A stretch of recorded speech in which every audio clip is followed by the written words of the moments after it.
I can't believe I've been deceived for 22 years. My son, angrier than I am, is currently lashing out at the other party. Let's start with the basics.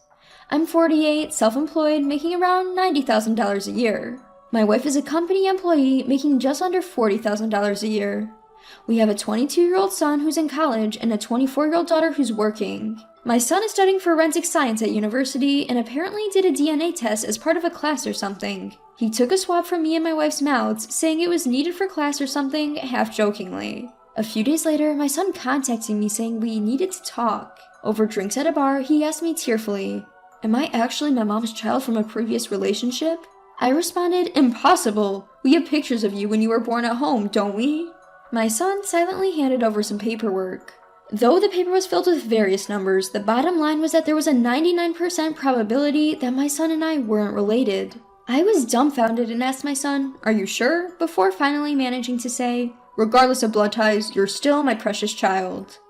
It took a lot for me to say that. We went home together and confronted my wife. Initially, she feigned ignorance, but after my son grabbed her by the collar and yelled, "Tell the truth, you old hag," she realized that she couldn't lie away and began telling the truth. Crying, she explained that 2 years into our marriage, she went on a business trip with her boss and ended up having an affair with him there.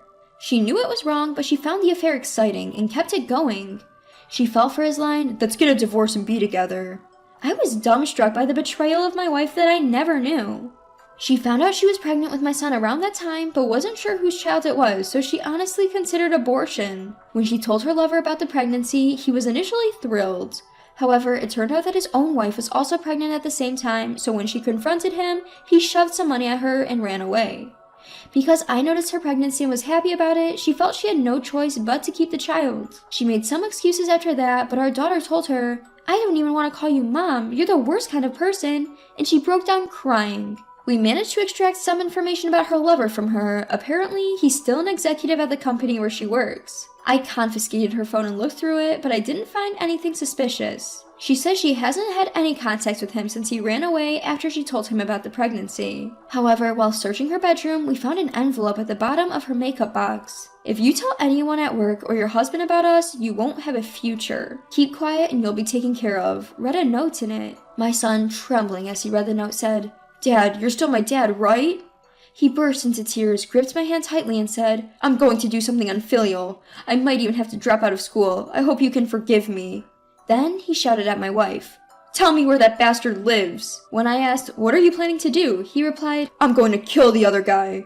Furious, I yelled back, "That's my job. You just watch what I do." I then told my wife, "Write down his name, address, and phone number," and handed her a piece of paper. My wife pleaded, "Please spare me that. It won't end well for both of us." So I responded, "You reap what you sow," and went to fetch the company directory from her bookshelf. "Point out his name in this directory," I said as I handed it to her. Seeing my unusual demeanor, my wife seemed to resign herself and pointed out a name. I checked the name, then quietly closed the directory. I then called my father-in-law to report the situation. My in-laws promised to rush over immediately. Meanwhile, my son, daughter, and I had an emergency family meeting. We agreed that even if I wasn't his biological father, my son was still my son and a precious brother to my daughter. The consensus was to kick my wife out as soon as possible. About half an hour later, my in-laws arrived. The moment they saw my wife, my father-in-law, despite being well over 70, delivered a resounding front kick. My wife went flying. Next, a flurry of slaps rained down on my wife's back from my mother-in-law. Somehow, managing to separate them, the two then apologized profusely. "We didn't ask you to come here just to do that," I said, trying to calm them down and eventually succeeding in getting them to raise their heads. We then informed them of our family's meeting's decision and asked them to take my wife away as soon as possible. However, my mother-in-law shouted, "Absolutely not! We won't take such a shameless woman into our home. From this moment on, we sever all ties with you. Go wherever you want." I calmly asked her, "First, we'll deal with the guy she cheated on me with. I think we'll deal with her after that. I know it sounds bad, but could you please keep an eye on her for us, as if she's in prison?" I bowed my head. Although my mother-in-law seemed unhappy, she agreed to comply with my father-in-law's words. "We can kick her out any time. Let's just keep her as an outsider for now." During our discussion, my daughter, who was packing my wife's change of clothes, threw the bag next to my wife, saying, "This is the last thing I'll do for you," with a chilling tone. My wife kept crying and screaming, "No, this is my house. I don't want to leave my family. I'll do anything, so don't kick me out." But she was dragged to my in-laws' car by my son and daughter.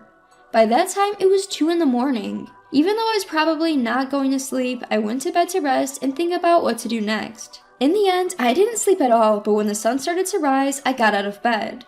I looked at the directory, noted down the name, address, and phone number of the other man, sat down on a chair, and seemed to doze off a bit with my eyes closed. I didn't realize it then, but my son seemed to have taken a peek at the note while I was asleep.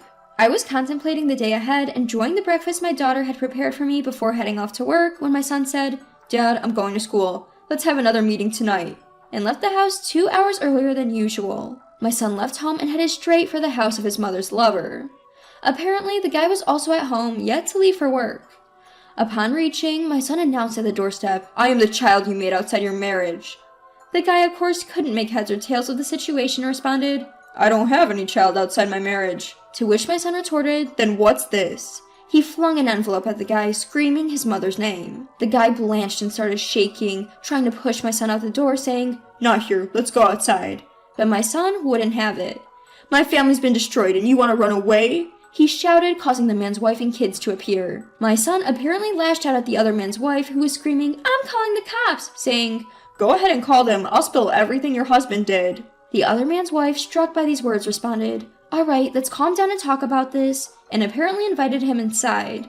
There, my son explained that he was the child of the other man and his mother, that his mother had already been kicked out, and that if they needed proof, he would perform a DNA test with the other man and ask to collect a sample. He even showed them what was in the envelope. The wife, shooting daggers at her husband, stated, "This is all news to me. I cannot respond right now, but rest assured, I will get back to you. Please leave for today." And they exchanged their number before parting ways. Later, the man's wife called me, and that's how I found out what my son had done. The guy claimed to have no remorse since the affair happened over 20 years ago and it was just a fling. He said he has no business with the child since it was my wife who decided to give birth. In response, I said, "This isn't about a statute of limitations. The problem here is that he impregnated a woman knowing full well that she was married. If he thinks this is some game, then I'll show him that I can play better. I am divorcing my wife and your husband is the cause. Please be prepared." The wife was silent throughout, but at the end she admitted, "You have every right to be angry. I have also decided to divorce after hearing your side." The next day, I visited the guy's house. "I am truly sorry for what my husband has done." "No, not only my wife, but even my son did something outrageous." We apologized to each other. The guy, however, suggested at the meeting, "Bringing up something from 20 plus years ago will only make us all miserable. Can't we just forget this?" and presented a hefty envelope. In response, I shoved the envelope back and stated, "You think you can just silence us with money without even an apology? You've made my decision easier. We'll resort to legal means for retribution. Expect an official letter once my lawyer is ready." And with that, I left the meeting. To his wife, I said, "You have every right to sue my wife for damages. Don't hold back." To which she responded quietly, "It happened over 20 years ago. I don't intend to. Moreover, I have my own divorce settlement to deal with." Soon after, I secured a lawyer through a friend. By the way, my wife's company locally was well known. There are many people in the neighborhood who work for that company, and I approached one of them, an executive, and had him leak this incident. Apparently, he's been isolated and blamed quite a bit in board meetings. My wife is currently suspended from work, and it looks like she'll be forced to resign. My demands against my wife's affair partner are $100,000 in damages, each for me and my son. Additionally, every cent spent since my son was born. This was my son's wish, by the way. I don't expect to receive everything, but at this point, it's a matter of pride. Apparently, having an affair can be disadvantageous in court later, and he's hired a lawyer who's desperately trying to reduce the amount. I've told my lawyer clearly that I won't accept any reduction. As for my wife, I'll deal with her once this matter is settled.